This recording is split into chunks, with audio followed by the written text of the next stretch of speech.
आएपछि रोस्ट बनाएर खाने भने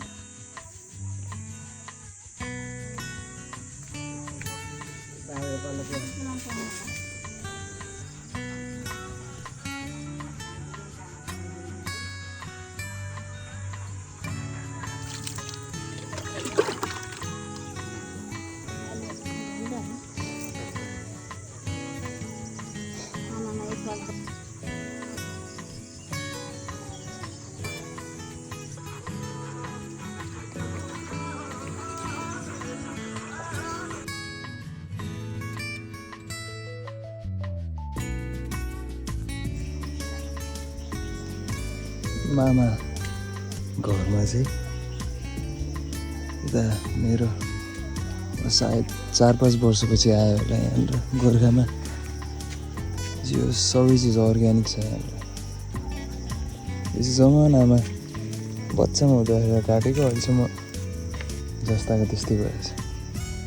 नासपति फलेको छ अर्ग्यानिक।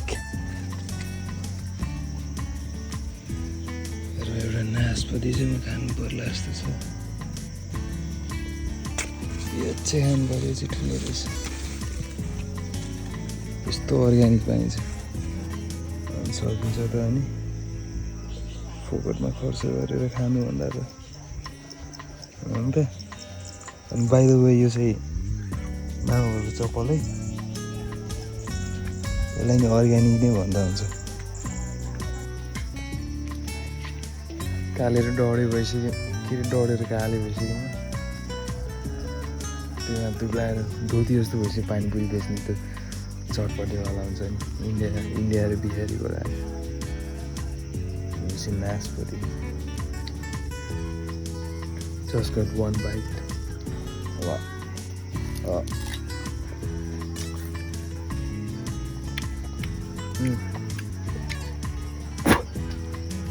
मेरो चाहिँ यहाँ अपरेसन गरेको भएर चाहिँ चबाउनु गाह्रो हुन्छ नि मलाई। अनि अब यसरी चपाइन्छ। त्यो डाँडा चाहिँ हाम्रो गोर्खाको बस पार्क भयो होइन। मेरो हातले घर भएछ त्यो देखिरहेको त्यो घरहरू डाँडाहरू। हामी चाहिँ त्यो डाँडाबाट यहाँ यो नेचुरल ठाउँमा आउनुपर्छ। र यो चाहिँ यहाँदेखि चाहिँ तपाईँले त्यो डाँडासम्म देखेको चाहिँ हाम्रो जग्गा। अनि यो तलको मकैबारीहरू भयो। अब चाहिँ हल्का फुल्का भिडियोहरू हालौँ भनेर मेमोरीको लागि हुन्छ। अनि अब बाँदरले हल्का पुरै डिजास्टर नै गरिदिएको रहेछ। यहाँतिर कति प्राय मकैहरू बेन्ड भइसकेको छ। यो चाहिँ हाम्रो उम्रिँदै गरेको मकै र यो हल्का फुल्का यो के भन्छ यसलाई हार्भेस्ट भइसकेको होइन। अनि अब त्यसपछिको थर्ड स्याम्पल भने चाहिँ पाकिसकेपछि यस्तो हुन्छ। मजाले देखिन छ ल। यहाँ चाहिँ आमाले बिउ छर्दै हुनुहुन्छ। मेरो हजुरआमा। यो के को लागि बिउ होला आमा? यहाँ जनता जान्न चाहन्छ भन्नुहोस् त। यो पाकेसाली यो ल ठिक छ। अनि के पछि हजुरको यो यस्तै ठुल्ठुलै हुने हो कि के हो? भकारी भरिन्छ। ल ठिक छ।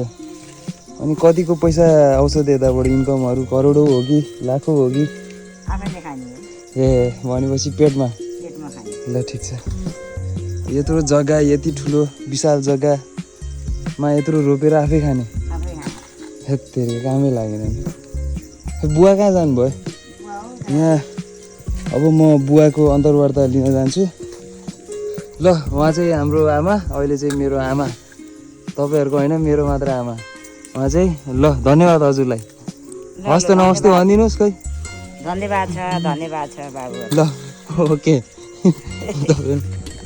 ल मेरो हजुरबुवा चाहिँ त्यहाँ आउनुहुन्छ। बुवा ल यता हेरिदिनु त, मैले भिडियो खिच्दैछु। ल हजुर चाहिँ यहाँ के गर्न बस्नु भएको भन्नु त? हजुर बाँदर लगाउन हो? बाँदर लगाउन, बाँदर कुर्न हो। ल ठिक छ। अनि खोइ के लट्ठी लिएर के गर्नुभएको छ? बाँदरै देख्दिनँ त। बाँदर भगाउनलाई लट्ठी चाहिन्छ, नत्र झम्टेर आउँछ, टोक्न आउँछ। ल ठिक छ, धन्यवाद बुवा। यहाँ पुरै मल छरेर भ्याइसक्नु भएको छ। ल यस्तो यस्तो हुँदो रहेछ मल छऱ्यो भने चाहिँ। यो चाहिँ किन मल छरेको रे भन्दाखेरि यसले चाहिँ राम्रो ग्रोथ लिएर आउँछ अरे यसमा।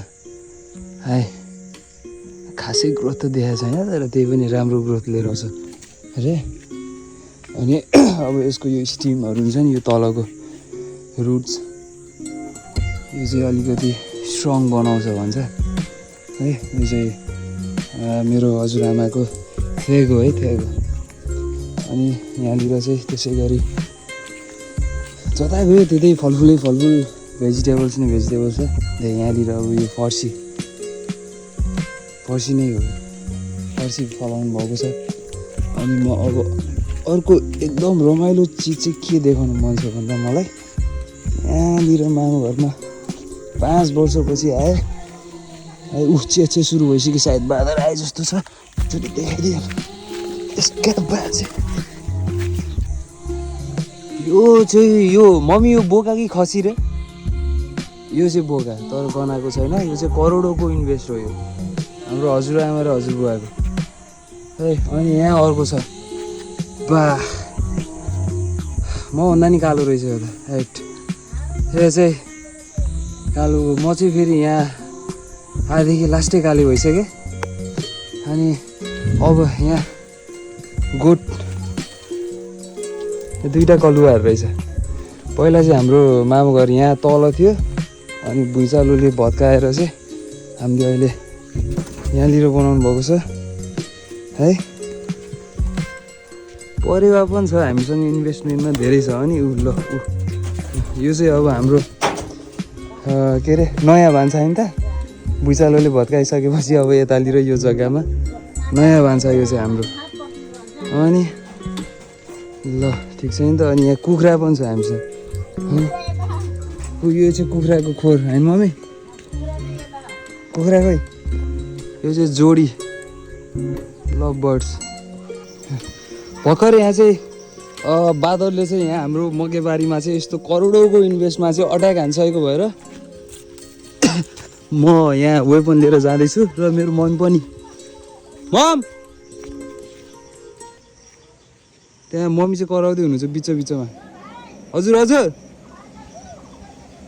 अब बाँदर त अब कहाँबाट देख्नु हो मैले?